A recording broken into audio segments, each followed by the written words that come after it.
At 2:17 in the morning, the sound began. It wasn't violent. It wasn't explosive. It did not shatter the quiet of the house. It slipped into the silence slowly, a faint, scraping sound, like fingernails dragging carefully across old wood. The kind of sound that makes you question whether you truly heard it at all. The teenager opened his eyes. At first, he didn't move. His room was dark. The house was still. He listened carefully, trying to convince himself it was nothing. Wind, pipes, the house settling. But the sound came again. Closer, not from the hallway, not from the walls, from beneath his bed. His breathing slowed. He focused on staying still. Then, gradually, the mattress began to tremble. Not sharply, not violently, but enough to feel it beneath his back.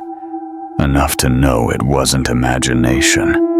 It felt as if something underneath was testing its weight, trying to rise. That moment, small, quiet, almost forgettable, would later be recorded as the first incident. January 1949, Maryland, United States. The boy, later known to the public as Roland Doe, was 13 years old. That name was never real. It was assigned to protect him. Even decades later, his true identity remains carefully shielded from the public. He was described as quiet, intelligent, somewhat shy. He performed adequately in school. He had no record of severe behavioral problems, no history of violence, no documented psychological disorders. He was ordinary, and that is what makes the case unsettling.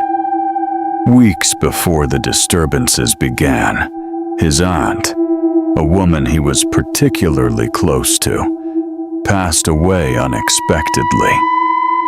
She had introduced him to spiritual curiosity. She owned a Ouija board.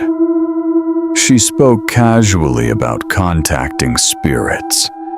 To her, it was harmless exploration. To others, it was superstition. After her death, Roland reportedly felt the loss deeply. He had spent long afternoons with her, listening to stories, asking questions about the unseen world.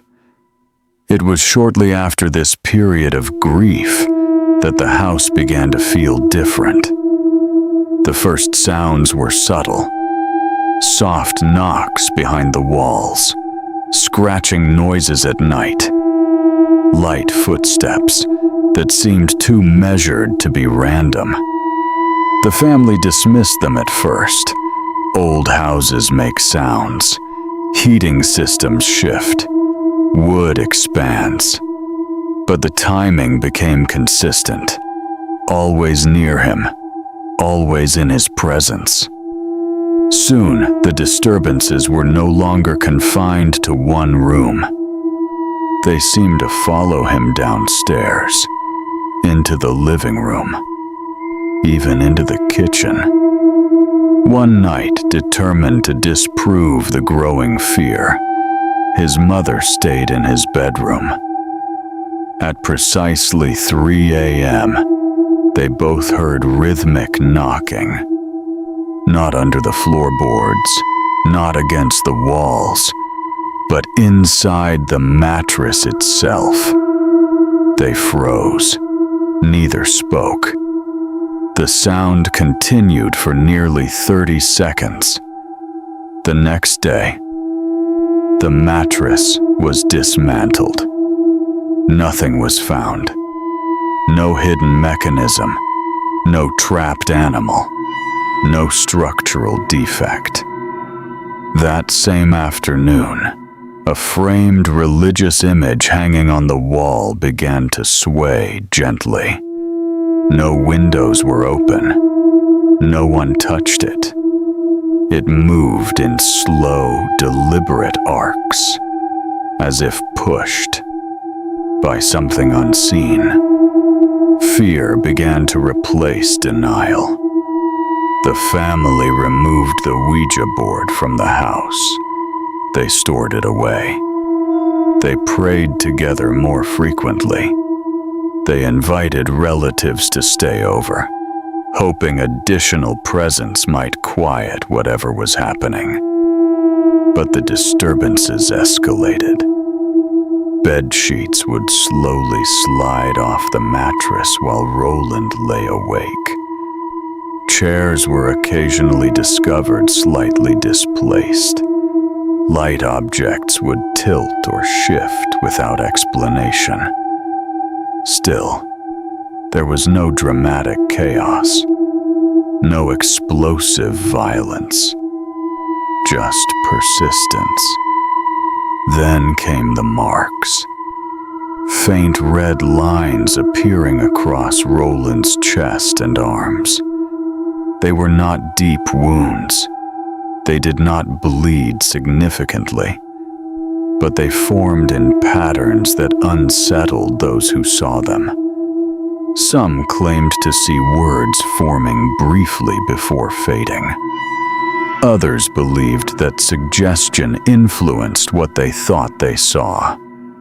No photograph captured them clearly, but entries in journals documented them carefully.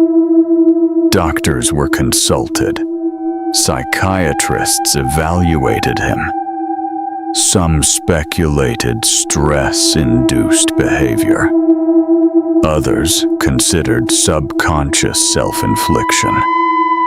Yet nothing fully explained the timing or the coordination of events witnessed by multiple individuals simultaneously. Roland's emotional state shifted. He became withdrawn at times, irritable without clear cause, occasionally staring into empty corners of rooms as though listening. But during daylight hours, he could appear almost entirely normal. This duality made the case more confusing. Eventually, a local priest was contacted.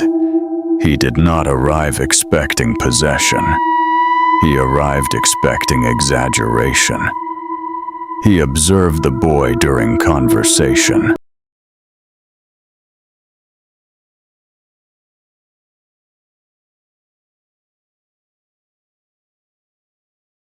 At 2 a.m., the mattress vibrated again. He felt it with his own hand. In his diary, he later wrote that the family appeared sincere, and that he could not immediately attribute the disturbances to deliberate deception. Medical examination was again prioritized before any religious conclusion could be drawn. Roland was admitted to Georgetown University Hospital for extended observation. Reports noted agitation during nighttime hours, sudden muscle tension, episodes of unusual emotional intensity. But again, nothing conclusively diagnostic. While hospitalized, witnesses reported minor object displacement within the room. No dramatic levitations, no catastrophic destruction, just subtle movement, consistent. When formal prayers were introduced during visits, Roland displayed clear resistance. His breathing altered. His body stiffened. He attempted to turn away. No cinematic shouting, no spectacle, but unmistakable opposition. Permission for formal exorcism was eventually granted. He was transferred to St. Louis in February 1949. Father William Bowdern was assigned, an experienced priest, reserved, analytical. He did not rush. For days he observed quietly. Roland behaved normally during daylight, but after midnight, tension returned. The ritual began slowly. Latin prayers, repetition, structure. On the third night, Roland began to laugh softly during a solemn recitation. Short, dry, not hysterical, but chilling in its timing. He then referenced private thoughts known only to those present. This deeply unsettled the priest. The rituals continued for 30 days, exhausting, repetitive, emotionally draining. Roland demonstrated unexpected physical resistance, not supernatural strength, but persistent muscular opposition that required restraint. The climax did not arrive in spectacle. It arrived quietly.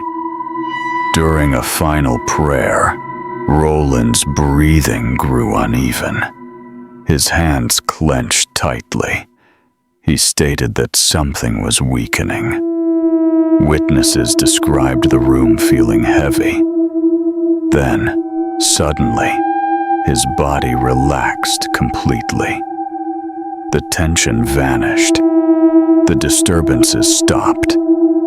No further marks appeared. No more movement occurred.